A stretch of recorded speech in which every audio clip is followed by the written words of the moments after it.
Hey y'all, and welcome back to my channel. It's your girl Cami Coils back with another one. Y'all see this head of mine, this old, dirty, crusty flat iron that I've been holding on to.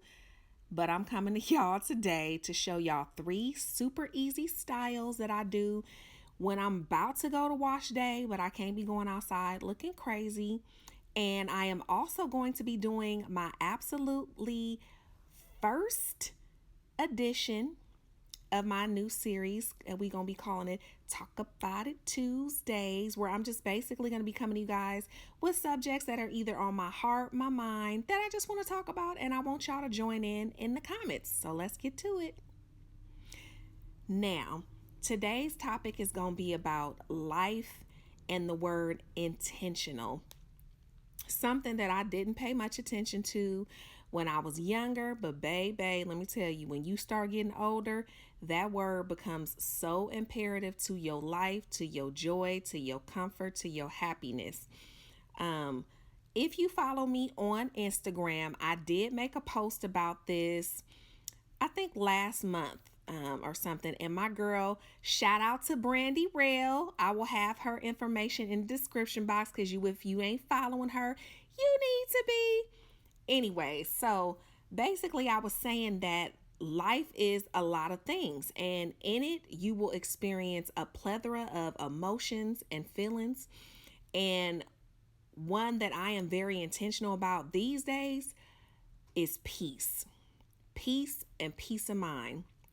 Because ultimately, you will never be able to control everything that happens in your life. It's just not the way life is set up, period.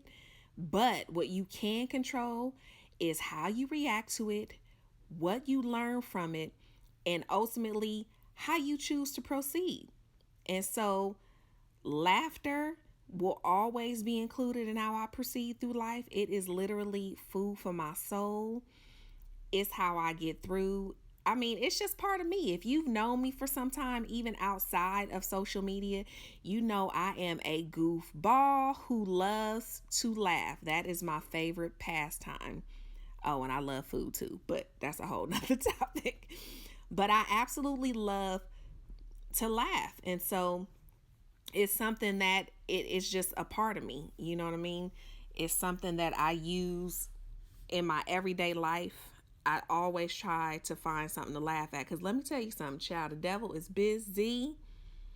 And he wants you to be sitting up somewhere crying and mad and think about hurting folks. Child. Anywho, but at this stage of my life, the word intentional has become a very integral part of not only how I move, but the choices I make now, who I allow into my space, and who I interact with, to be perfectly honest with you. And really, I mean that in my real life. I mean, social media is social media, and I'm still selective on that as well. But really, I'm talking about in my life, like people that I literally choose to interact with, whether that be via phone call, text, in person, what have you. And so I have learned to exercise. I am learning to exercise the use of the word no and to be okay with it.